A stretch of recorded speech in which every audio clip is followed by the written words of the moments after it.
ہے کہ قرآن پاک حفظ کر لو، اور میں خود بھی چاہتی ہوں کہ قرآن پاک کو حفظ کروں، لیکن جب میں نے قرآن پاک کو حفظ کر کے بھول جانے کا عذاب سنا تو اب مجھے ڈر لگتا ہے کہ کہیں بھول نہ جاؤں۔ باپا جان، حفظ کو یاد کیسے رکھا جائے اور حافظہ کیسے مضبوط ہو؟ جزاک اللہ خیرہ۔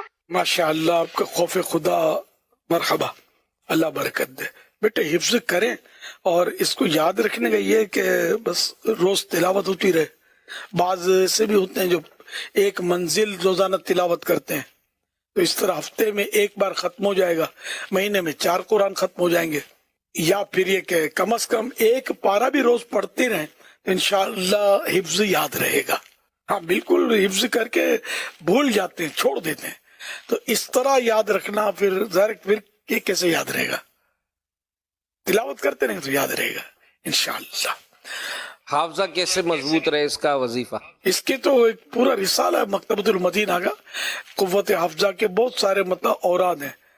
میں تو یعنی کہ ایک تو یہ کہ یا قویوں کا مشورہ دوں گا کہ اگر آپ چاہیں تو یہ کرنے ہر نماز کے بعد سر پہ ہاتھ رکھ کر یا قویوں 11 مرتبہ 11 ٹائم پڑھ کے سینے پہ دم کر دیں، یہ تھوڑا آسان ہے۔